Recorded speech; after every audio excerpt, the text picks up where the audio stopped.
Ilisi. China made siguro na. Sakit ng hawak na.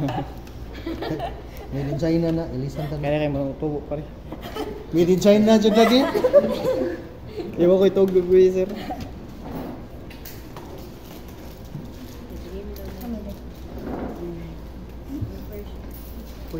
Kasi yung offer na ba?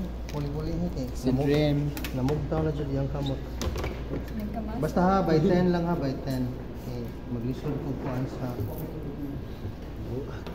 10 minutes? Hindi ka 10 minutes lang na po yung makupot. Pwede lang po mo position o lang yung angle. Okay,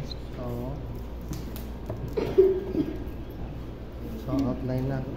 This, and next is the tower. The tower. Okay.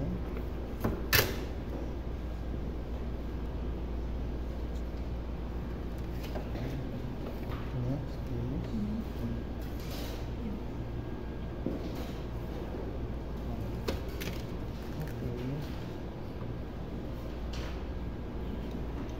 and you still have to form the pyramid. Ito ang makita niyo midpoint, because with this pyramid it will have the so-called roof vanishing point sa inclined plane. Okay, so akong i-outline ang kuan ha, base. So this is the correct base. If atong i-repeat sa top, again, the base is actually a perspective look of the plan. Okay? So ato ning kuan ang visible line tagha. Diri ang origin. Okay? And then this is the base.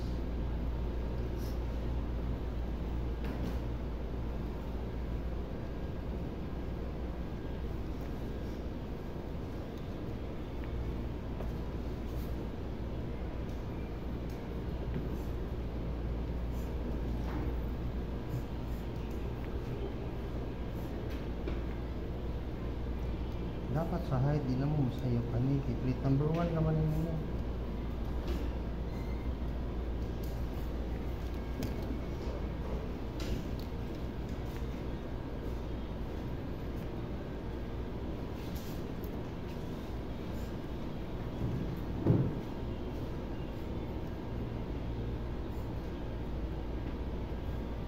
By the way, you can use like 2 paper. Di masud from multiple paper. Then with this condition, you may adjust above pagyan. Okay, so this is your base. Now, let's draw the elevation. For those who are drawing elevation outside of the border, avoid that next time ha. Atubang ng lapas na pagyan sa extension gibutang. So, place within the paper frame and elevation. So the height would be 3 tapos 6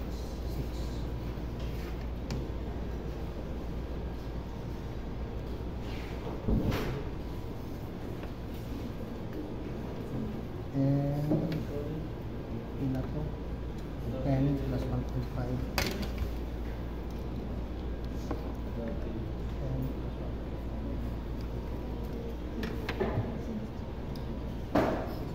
And then the height of 1, 3, 4.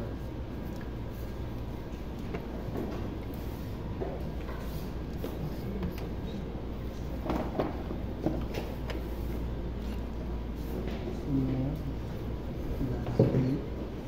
Ilan eh? 6. 8 what? Okay. 8.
Di na lang sa buhat ko ng inner. Amo na. Okay, so this is the figure. And we still have the shortest one, 3 by 4. Nasa ko mabutang of line.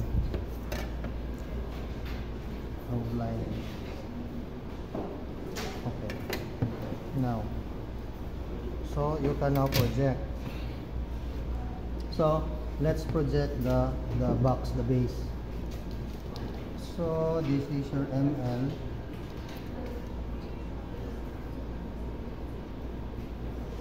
That's the first pass. Asa ka munong. Transfer of height. This is very crucial. Asa, what's this? Mauna ni? Ako na ning idiretso. Dili pa. You have to stop at this line. Kay mo ni iyang first corner. So,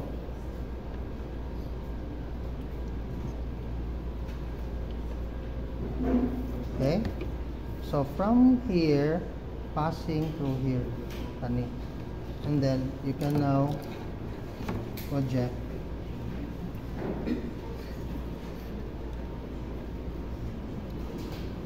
that height, which corresponds here, and then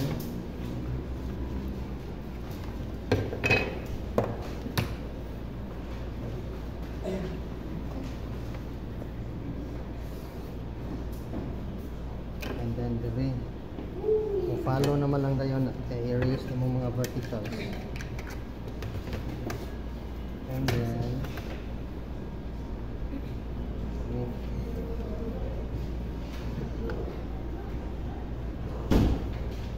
okay. So napurma na ang big box. Yun sa to ni mo sa katong pagkuha sa libog dito. Dili kani mo man ni imong like ato i-review ha. Mo man ni imong height from the elevation. Ug i-extend na nimo from the measuring line, you are within the parameter, correct parameter. But since naka-float man imong building, wa man siya sa picture plane mo, mo extend pa ka.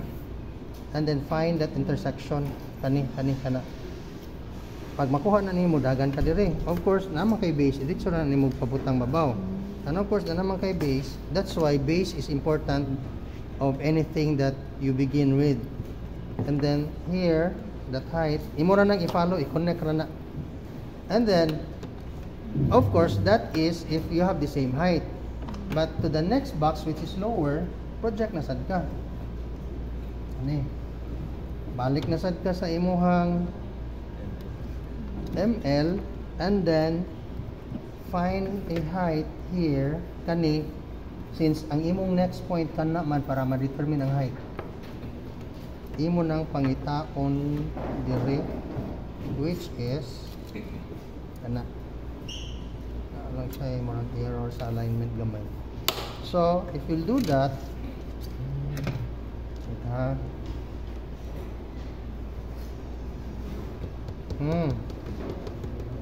my goodness, nasay sayop si sir. Kabantay mo sa sayop na sir, tanawa daw. Hindi mo kakita. Tag-start ko sayop. Ano? Diara akong GL. Nauna yung ko sa akong precaution. But then, I started sa SP. Dapat diri ko. Kakuha mo. Maorong ni sayo ka na ko sa una. So, ayan mo kadok masayo. Parihar ta. Nindot ano unta ni kasayop na ko pohon hindi mo kamo na mo ingon sayop ka sir. Kana makaingon jud ko nga. May na gid mo. Okay. Sayop ka sir. Wala. Nakuha ninyo? So supposedly this point here magsugod unta diha. Ana. Okay? So don't be surprised. Okay, for purposes of demonstration, because of that, nimubo ni siya. Actually, nimubo ni.